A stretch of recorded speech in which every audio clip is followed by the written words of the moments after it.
에베소서 6장 1절에서 4절까지 말씀. 에베소서 6장 1절에서 4절 우리 함께 읽도록 하겠습니다. 자녀들아, 주 안에서 너희 부모에게 순종하라. 이것이 옳으니라. 내 아버지와 어머니를 공경하라. 이것은 약속이 있는 첫 계명이니 이로써 네가 잘되고 땅에서 장수하리라. 또 아비들아, 너희 자녀를 노엽게 하지 말고 오직 주의 교훈과 훈계로 양육하라. 아멘. 오늘은 우리나라의 큰 명절 중에 하나인 추석입니다. 아마 우리 성도님들께서는 이미 오랜만에 가족들과 그리고 친척들과 한자리에 모여서 송편도 빚고 또 음식도 만들고 그렇게 덕담을 나누며 가족들과 함께 즐거운 시간을 보내셨을 거라 생각을 합니다.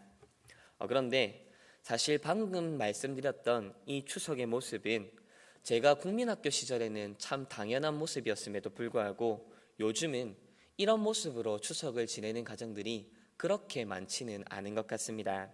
당장 올 추석 연휴는 유난히 길어서 대부분의 사람들이, 많은 사람들이 해외로 여행을 나가는 것을 볼 수 있습니다. 또 가족과 친척들과 이 긴 연휴를 계속 함께 보내기보다는 가족들과는 하루 이틀 정도 같이 보내고 나머지 시간은 자신들의 여가와 휴양을 즐기는 그런 모습들을 종종 볼 수 있습니다. 사실 저도 가족들과 보내는 시간은 그렇게 많지 않았고 남은 연휴를 그저 저희 아내와 함께 보내고 있습니다. 이처럼 전통적인 의미에서의 그런 명절의 분위기는 점점 사라지고 있는 것 같습니다. 물론 이런 현상들이 잘못됐다고 말을 할 수는 없을 것입니다. 각 개인과 가정마다 연휴 계획과 일정이 다를 것이고 거기다 대놓고 명절은 마땅히 이렇게 지켜야 된다 이런 식으로 말을 할 수는 없는 것이지요. 다만 우려가 되는 것은 이런 현상 이면에 자리 잡고 있는 이 시대의 사조와 정신 때문에 한 가지 우려가 되는데 그것은 바로 탈권위적인 사고방식입니다. 최근 젊은 층, 특히 20대 후반에서 30대 초반 사이의 사람들 중에서는 이 명절을 맞이하여도 고향으로 내려오지 않는 혹은 내려가지 않는 사람들이 점점 늘어나고 있는 것 같습니다. 여기에는 여러 가지 이유가 있는데요. 우선 첫 번째 이유는 고향을 방문해서 가족과 함께 친지들을 만나서 시간을 보내는 것이 결코 유쾌하지도 즐겁지도 않기 때문이라고 합니다. 20대 후반에서 30대 초반 사이에 있는 사람들의 최대 관심사이자 고민은 아마도 취직과 결혼일 것입니다. 그런데 문제는 본인도 이 문제가 제대로 해결되지 않는 것이 너무 갑갑하고 너무 힘이 드는데 정작 친척들을 만나고 어른들을 만나면 그 사람들을 가만 내버려 두지 않는다는 것이지요. 야, 누구누구는 이번에 다 어디 취직을 했다는데 너는 왜 그러고 있냐? 연애라도 해야 결혼을 하지. 어디 선자리라도 한번 마련해 줄까? 이런 식으로 젊은 사람들에게 말을 걸다 보니 그것이 20, 30대 젊은이들에게는 큰 스트레스로 다가오는 것 같습니다. 그리고 젊은 사람들이 고향을 찾지 않는 두 번째 이유는 무언가 자기만의 시간을 갖고 싶어 하기 때문입니다. 앞에서도 말씀을 드렸듯이 이번 연휴 기간 동안 해외로 나간 사람이 굉장히 많습니다. 물론 이번 연휴는 명절을 끼고 있기 때문에 가족여행 그리고 효도관광이라는 명목으로 여행을 나간 사람들의 수가 상당할 것입니다. 하지만 여전히 연인들이나 혹은 친구들끼리 혹은 홀로 떠난 여행객의 비율이 40% 이상인 걸로 집계가 되고 있습니다. 이처럼 명절임에도 불구하고 고향에 들려서 친척들과 가족들과 함께 시간을 보내기보다는 여행을 통해서 재충전을 하고 새로운 경험을 쌓고 소위 힐링이라고 말하는 그런 시간을 삼으려고 하는 이 시대의 모습을 볼 수 있습니다. 물론 앞에서 말씀을 드렸던 것처럼 이러한 현상은 결코 무조건 나쁘다고 할 수 있는 것은 아닙니다.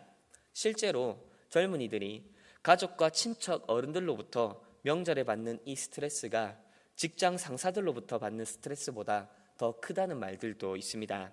또 긴 연휴 시간을 자신을 위해 사용하는 것을 단순히 나쁘다고 말할 수도 없을 것입니다.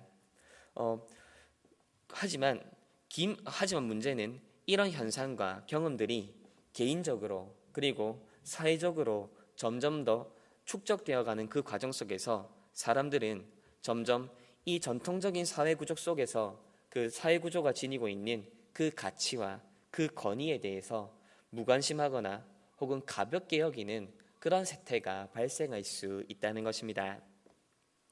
솔직히 명절 연휴에 막히는 고속도로에서 몇 시간이나 스트레스를 받아가면서 찾아온 고향집에서 그 어른들이 하는 잔소리를 듣는 것보다야 관광지나 휴양지에 들러서 이것저것 보고 먹고 즐기는 것이 훨씬 더 좋게 느껴지지 않겠습니까? 또 그렇게 얻은 힐링과 재충전을 통해 연휴 후에 자신의 일상과 과업들을 힘을 받아서 더 잘 감당하는 것이 어쩌면 더욱더 바람직하고 실용적으로 느껴지지 않겠습니까? 실제로 이런 마음들이 사람들의 개인적인 경험 속에 점점 쌓여가고 있습니다. 그리고 명절을 개인의 여가와 재충전의 기회로 삼는 사람들의 숫자가 계속해서 늘어나고 있습니다. 그리고 이제는 이러한 것은 누구나 당연히 하는 것, 자연스러운 것이 되어가고 있습니다. 명절 연휴는 일가 친척들과 함께 보내는 것이 좋다고 하는 이런 전통적인 요구보다는 휴가를 보내는 당사자들의 마음을 충족시키는 것이 더 중요하다고 생각을 하는 것입니다. 다시 한번 말씀드리지만 이것이 추석 연휴 동안 여행을 가서는 안 된다라고 하는 그런 의미로 말씀드리는 것은 결코 아닙니다. 얼마든지 연휴 동안 여행을 갈 수 있고 개인적인 시간을 보낼 수 있습니다. 또 명절에 일과 친척들과 함께 시간을 보내고 끈끈한 교제와 유대관계를 형성해 나가는 것을 여행이나 개인 취미생활로 대체하는 것도 그렇게 나쁘다고만 말할 수는 없을 것입니다. 다만 이러한 현상들이 계속 반복되는 그 과정 속에서 전통적인 가족 구조라고 하는 그리고 그로부터 나오는 권위가 사람들로부터 중립적인 것으로 여겨질 가능성이 크다는데 문제가 있습니다. 예를 들어서 일과 친척들과 함께 시간을 보내고 끈끈한 교제와 유대관계를 형성해 나가는 것을 여행이나 취미생활을 통해 대체할 수 있다고 생각을 하는 것입니다. 그리고 이러한 생각들이 계속해서 쌓여가다 보면 결국 결혼이라고 하는 것은 그리고 결혼을 통해 가정을 이루는 것은 사람들의 선택과 개인의 취향 문제로 전락하고 마는 것입니다. 그리고 결국에는 결혼을 하고 가정을 이루는 것을 전적으로 개인의 선택 상황으로 생각하도록 만들어버립니다. 즉 결혼이란 개인의 취향과 선택에 달린 문제이지 그것이 다른 사람들이나 혹은 공동체나 사회가 다 그 사람에게 그 당사자에게 이래라 저래라 할 수 있는 문제가 아니라고 생각하도록 만든다는 것입니다. 물론 어떤 면에서 이 말은 틀린 말은 아닐 것입니다. 분명 이 땅 위에 존재하는 모든 사람이 반드시 결혼을 해야 되는 것은 아닙니다. 또 결혼을 하지 않는 것이 죄라는 것도 아닙니다. 따라서 결혼을 하지 않는 사람들 혹은 미혼으로 지내는 그 사람들을 일컬어서 우리가 가정을 형성하지 않는다는 이유로 그들에 대해서 나무라거나 정죄할 수는 없는 일입니다. 하지만 그렇다고 해서 결혼을 하고 가정을 이루는 문제를 그냥 해도 좋고 안 해도 좋은, 해도 그만이고 안 해도 그만인 그런 일로 여겨서는 안 됩니다. 결혼을 하고 가정을 이루는 것은 매우 고귀한 일입니다. 가정이라고 하는 것은 하나님께서 친히 만들어주신 제도입니다. 그리고 이것은 하나님께서 사람에게 직접 명령하신 그런 내용이기도 합니다. 따라서 남녀가 결혼을 하고 가정을 이루는 것은 해도 되고 안 해도 되는 일인데 하면 더 좋은 그런 문제 정도로 여겨서는 안 됩니다. 독신으로서의 특별한 은사와 부르심이 확인되지 않는 한 결혼을 하고 가정을 이루는 것은 마땅히 힘을 쓰고 노력해야 될 문제입니다. 이처럼 결혼을 하고 가정을 이루는 일은 우리 신자들에게 있어서 매우 중요한 일입니다. 그런데 바로 이 결혼과 가정제도가 명절에 일가 친척들과 함께 모이지 않는 이런 세태들로 인해 점점 더 위협을 받고 파괴되어 가고 있다는 사실입니다. 물론 저의 이런 말이 너무 과하게 느껴지는 분들도 계실 것입니다. 아니 그 생각이 너무 거창한 거 아닙니까? 무슨 명절에 일가 친척들과 함께 모이지 않고 그저 놀러 가는 게 어떻게 결혼과 가정제도를 위협한다는 말입니까? 아마 이렇게 생각하는 분들도 계실 것입니다. 저도 그 생각에 동감합니다. 명절에 일가 친척이 한자리에 모이지 않는다고 해서 한순간에 가정제도와 그리고 그 질서가 무너지는 것은 아니겠지요. 하지만 이런 현상이 한두 사람의 문제가 아니라 여러 사람의 행동이 되고 또 한두에 있는 일이 아니라 십수년, 수십 년씩 계속해서 반복되는 그 과정에서 사람들은 점점 이 결혼과 가족 제도의 가치를 상실하게 될 것입니다. 전통적인 가정제도의 가치보다는 개인의 여가와 취미를 즐기는 것을 훨씬 더 중요한 일로 여길 것이고, 가족과 그리고 일가 친척과의 유대관계와 그리고 교제로부터 오는 그 행복을 개인의 취미생활과 여가생활로 대체할 수 있다는 그런 생각을 하게 될 것입니다. 이처럼 우리는 사람들이 연휴를 어떻게 보내는가 그리고 휴가를 어떻게 즐기는가라고 하는 그 모습을 통해서 이 시대의 정신을 읽어낼 수 있습니다.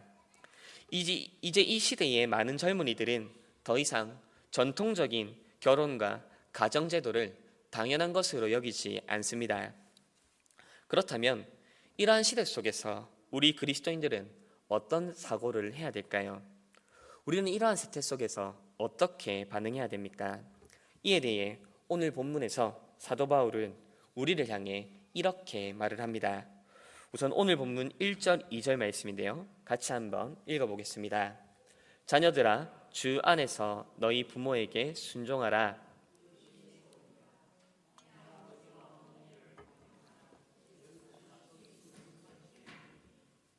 아멘.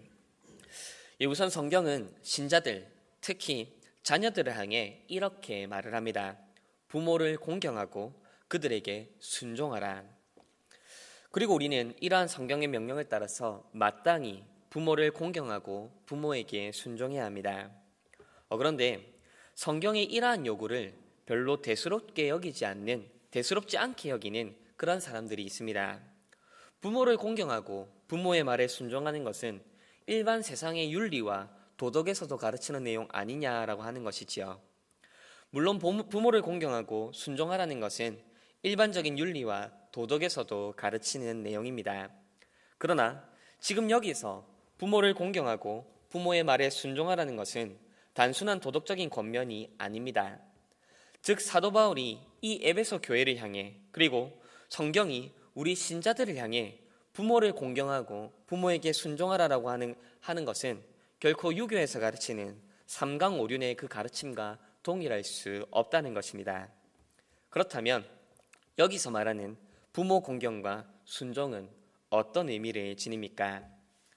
그것은 바로 죄가 극복된 신자들의 공동체 속에 나타나야 될 모습을 의미합니다. 그렇다면 이때 말하는 죄가 극복된 모습이란 무엇입니까? 바로 권위에 대해서 순종하는 모습입니다. 사람의 죄성이 가장 잘 드러나는 모습 중에 하나가 바로 외부로부터 오는 모든 권위에 대해서 무시하는 태도입니다. 부모의 권위, 교회의 권위, 국가의 권위, 전통의 권위, 제도와 질서 등이 가지고 있는 여러 가지 권위들로부터 벗어나서 그러한 요구들을 무시하는 것이 바로 사람의 죄성이 지니고 있는 모습이고 그것이 드러나는 모습입니다. 물론 처음부터 이러한 모든 권위들을 거부한다는 것은 결코 쉽지 않습니다. 왜냐하면 거기에는 나름의 용기와 결단이 필요하기 때문입니다. 자신이 속해 있는 체제와 질서로부터 벗어난다는 것은 그리고 그 권위를 거부한다는 것은 그만큼 그러한 것들로부터 오는 보호와 돌봄을 포기하는 것을 의미하기 때문에 그러한 결정을 내리기 위해서는 나름대로의 두려움과 그리고 두려움을 극복하고 결단을 해야 되는 것이지요. 그런데 그렇게 권위에 대해서 도전하고 체제와 질서에 대해서 반항하는 사람들이 여럿이 되다 보면 그런 용기와 결단을 내리기가 조금씩 수월해집니다. 그리고 급기야 권위로부터 자유를 추구하는 그런 사람들이 다수가 되다 보면 오히려 그것이 하나의 시대 정신과 사조를 이뤄서 강력한 흐름을 만들어냅니다. 그리고 이것이 전통적인 권위와 질서 자체를 와해시키고 붕괴하는 그런 지경에까지 이르는 것입니다. 이처럼 권위를 부정하고 무시하는 것은 인간의 죄성이 발현되는 가장 대표적인 모습입니다. 이러한 때에 사도 바울은 부모를 공경하고 부모에게 순종하라라고 요구합니다.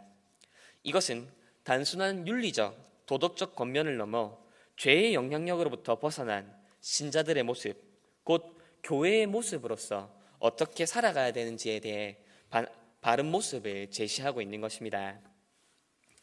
이처럼 오늘 본문에서 사도 바울의 요청은 단순한 도덕적 권면이 아닙니다. 사도 바울은 죄가 극복되고 성령께서 새롭게 하신 공동체인 교회의 모습이 어떠해야 되는지에 대해서 우리에게 말을 합니다. 그렇게 사도 바울은 하나님께서 부모에게 허락하신 그 권위를 인정하고 순종할 것을 신자들에게 요구합니다. 그런데 사도 바울의 요청은 단순히 자녀들을 향한 그런 요청에서 멈추지 않습니다. 자녀들에게 부모를 공경하고 순종할 것을 요청한 이 사도 바울은 이어서 부모들에게도 이렇게 말을 합니다. 오늘 본문 4절 말씀인데요. 같이 한번 읽어보겠습니다. 또 아비들아 너희 자녀를 노엽게 하지 말고 오직 주의 교훈과 훈계로 양육하라. 아멘. 아비들아 자녀를 노엽게 하지 말라. 바로 앞에서 자녀들을 향해 부모를 향한 순종과 공경을 요청한 사도 바울은 곧바로 아비들, 즉 부모들을 향해서도 이렇게 요청합니다. 너희 자녀를 노엽게 하지 말라. 앞에서 우리는 이 부모에 대한 공경과 순종이 단순한 윤리 도덕적인 요구가 아니라는 것을, 즉 사람 안에 있는 죄성이 극복된 상태가 되라는 요청임을 확인했습니다. 그리고 이것은 방금 읽은 이 부모들을 향한 권면에도 그대로 적용할 수 있습니다.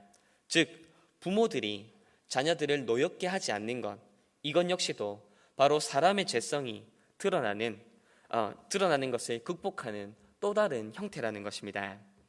그렇다면 부모가 자식을 향해, 즉 위에 있는 사람들이 아래에 있는 사람들을 향해 드러내는 죄성이란 무엇입니까? 이건 역시도 동일하게 권위와 관련이 되어 있습니다. 바로 하나님께서 허락하신 그 권위를 합당하지 않게, 즉 부당하게 사용하는 것입니다. 분명 하나님께서는 부모를 포함한 모든 위에 있는 자들에게 권위를 허락하셨습니다. 그리고 그 권위는 결코 그 자체로는 나쁜 것이 될 수 없고, 오히려 이것들은 사람들이 살아가는 사회 속에서 질서와 체제를 잘 가꾸고 원활하게 운영하는 데 있어서 매우 유용한 도구입니다. 하지만 조금만 잘못하면 이 권위는 아주 부당하게 사용될 수 있습니다. 그러할 때에 권위는 질서와 체제를 세운다는 그 미명 아래에서 오히려 강포와 폭력으로 나타날 수 있습니다. 이것은 하나님께서 허락하신 그 권위를 아주 부당하게 사용하는 것입니다. 그렇다면 이렇게 권위가 부당하게 사용될 때에 나타나는 그 결과가 무엇입니까? 그것이 바로 자녀들이 노여워하는 것입니다. 그리고 바로 이것이 결국 자녀들로 하여금 권위에 대해서, 아예 그 권위 자체에 대해서 부정하도록 만드는 것이지요. 그리하여서 이 시대의 많은 젊은이들이 기존 체제와 질서, 그리고 그로부터 나오는 권위 자체를 부정하고 애써 피하려고 합니다. 마치 권위 자체가 잘못된 것인 마냥 발언을 하고 행동들을 취하는 것을 종종 볼 수 있습니다. 젊은 세대들의 이러한 주장들은 분명 잘못된 것입니다. 하지만 그들을 그러한 자리로 몰아간 것이 혹 우리 권위를 가진 자들이 부당하게 그 권위를 사용했기 때문은 아닌지 우리는 늘 우리 스스로를 돌아볼 수 있어야 할 것입니다. 이제 말씀을 맺겠습니다. 오늘 우리는 본문을 통해 권위의 문제에 대해서 살펴보았습니다. 오늘 본문이 기록하고 있는 이 부모와 자녀, 그리고 오늘 직접 읽지는 않았지만 종과 상전의 관계는 단순히 윤리적이고 도덕적인 차원에서의 공경과 존중에 대해서 요구하는 것이 아닙니다. 사도 바울은 바로 죄가 극복된 공동체로서의 교회와 그 교회에 속한 신자들이 어떠한 모습으로 권위에 대해서 생각하고 태도를 취해야 될지에 대해서 우리에게 말을 합니다. 성경은 결코 권위를 부정하지 않습니다. 오히려 성경은 하나님께서 위에 있는 자들에게 주신 이 권위에 대해서 마땅히 존중하고 공경할 것을 요구합니다. 권위 자체를 부정하는 행위는 하나님께서 크게 경계하시는 죄입니다. 따라서 권위 아래에 있는 자들은 때로는 그것이 불편하고 번거롭고 그리고 수고롭게 여겨진다 하더라도 이 권위와 그리고 권위를 가진 자들에 대한 공경과 존중함을 늘 취할 수 있어야 할 것입니다. 하지만 동시에 권위를 가진 자들은 그 권위를 바르고 합당하게 사용하도록 노력해야 합니다. 혹여나 자신에게 주어진 이 권위가 권위 아래에 있는 자들을 향한 강포와 폭력이 되지 않도록 부지런히 자신을 살피고 돌아볼 수 있어야 합니다. 그리하여서 혹 나의 권위 아래에 있는 자들이 나의 부당한 권위로 인해서 권위 자체를 부정하는 데에 우리 자신이 원인이 되지 않을 수 있도록 끝까지 애쓰고 노력을 해야 합니다. 아무쪼록 죄의 영향력을 극복하고 온전한 의미에서의 이 권위가 발휘되므로 하나님께서 허락하신 이 참된 안식과 평안과 질서가 세워지는 우리 성막교회 그리고 여기에 속한 모든 성도님들의 가정 되시기를 우리 주님의 이름으로 축원드립니다.